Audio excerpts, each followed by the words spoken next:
Siapa di antara kalian yang gagal bayar di aplikasi pinjaman online tapi menggunakan kontak darurat yang palsu? Hati-hati, kalian bisa dipidana. Apakah benar? Simak video ini sampai habis. Oke, langsung saja nih, nggak usah basa-basi. Saya akan mengulas resiko menggunakan kontak darurat palsu. Ada dong teman-teman yang pinjol pakai kontak darurat palsu, atau kontak daruratnya di dia doang, dia sendiri gitu maksudnya. Nah, maksudnya mungkin agar kalian tidak bisa dihubungi ya ketika gagal bayar, atau kalian sengaja memberikan kontak darurat yang tidak sesuai saat mengajukan pinjaman online, ya kan? Terus apakah dengan menggunakan kontak darurat palsu akan bisa dikenakan pidana karena pemalsuan data atau penggelapan data? Oke, mari kita bahas.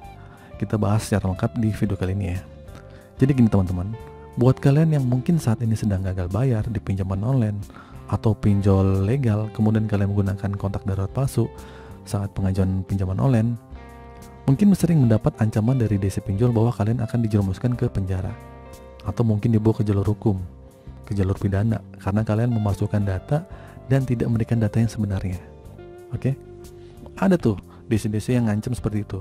Kalau kalian pakai kontak darurat palsu dengan nomor palsu, kalian akan dipidana. Ada DC yang ngancam-ngancam seperti itu. Jadi gini teman-teman ya, di sini saya akan menjawab dengan jelas bahwa dengan urusan masalah kontak darurat yang palsu seperti ini, kalian tidak akan dibawa ke jalur hukum dan tidak akan bisa dituntut secara pidana sekalipun bahwa kalian memberikan data palsu untuk kontak darurat kalian. Oke, kalian tidak akan dipidana. Karena yang namanya kontak darurat itu nomor HP, logikanya nomor HP itu tentunya setiap orang bisa berubah-ubah dong. Bisa seenaknya gonta-ganti kapan saja tanpa persetujuan dan konfirmasi ke pihak pinjol itu dong. Nah, itu logikanya begitu. Nah, sekarang jika pihak pinjol tersebut merasa kalian menipu mereka dan merasa kalian memasukkan data, harusnya secara aturan pihak pinjol dari awal sudah memverifikasi dong kontak darurat. Tapi nyatanya kebanyakan pinjol itu kan nggak konfirmasi nomor kontak darurat, ya kan? Walaupun ada, tapi nggak banyak. Apakah benar nomor yang dicantumkan adalah nomor darurat dari si peminjam, atau cuma nomor kontak palsu yang banyak ditemukan di media sosial? Bahkan alamat yang tertera di aplikasi saat melakukan pengajuan pinjaman pun tidak dikonfirmasi dulu kebenarannya. Bisa saja nih ya, peminjam itu udah pindah alamat, pindah tempat. Jadi sekarang yang salah siapa? Memang kalian juga salah ya dengan sengaja memberikan kontak palsu, tapi si pinjol ini juga salah karena mereka menyetujui pinjaman kalian tanpa mengkonfirmasi bahwa kontak tersebut benar atau enggak, dan juga alamat kalian saat ini benar nggak sesuai KTP dan belum pindah dari rumah. Bahkan ada pinjol mereka dengan sengaja mencairkan kepada uang kalian tanpa persetujuan dulu, tiba-tiba dicairin. Ada pinjol kayak gitu, tanpa mengkonfirmasi, kita baru daftar tiba-tiba kita dicairin. Parah tuh pinjol kayak gitu.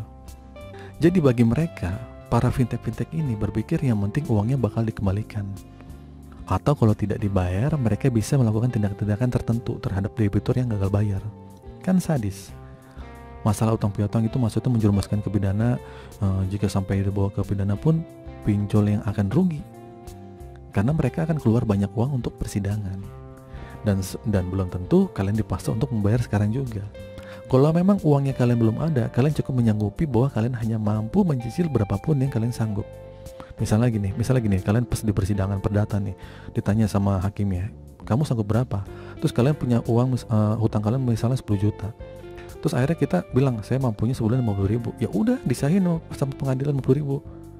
Kan parah, hutang 10 juta, kita nyicilin 50.000 per bulan. Di satu sisi, pinjol ini maju kena mundur kena, tetap rugi mereka kalau masuk ke persidangan perdata ya. Jadi sekarang yang rugi siapa? Yang jelas rugi adalah pihak aplikasi pinjaman online tersebut. Mereka sudah melaporkan, misalnya ini jadi gelar perkara lah gitu, atau mereka posting nyewa pengacara dan lain-lainnya. Jadi kesimpulannya, kalau kalian diancam sama DC karena memberikan kontak darurat palsu, kalian akan dibawa ke jalur hukum, akan dipenjara. Kalian jangan takut ya, karena semua itu hanya gertakan aja nih, supaya kalian mau tidak mau memaksakan untuk membayar tunggakan pinjaman kalian. Tidak semua yang diinfokan kepada DC itu 100% benar ya. Ancaman-ancaman itu hanya sekedar hoax ya gitu. Kalian wajib untuk memeriksa sendiri. Jangan mau dibodoh-bodohi, jangan mau digertak, jangan mau ditakut-takuti, karena di sini kalian harus belajar ya. Kalian wajib untuk melek hukum nih, di mana biasanya senjata para oknum pinjol ini adalah tentang hukum yang membuat orang ketakutan. Buat kita yang awam nih, kalau kita bicara hukum-hukum pasti kita takut dong.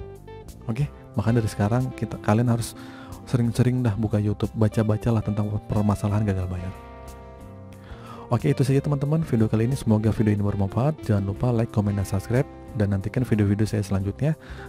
Akhir kata dari saya, assalamualaikum warahmatullahi wabarakatuh.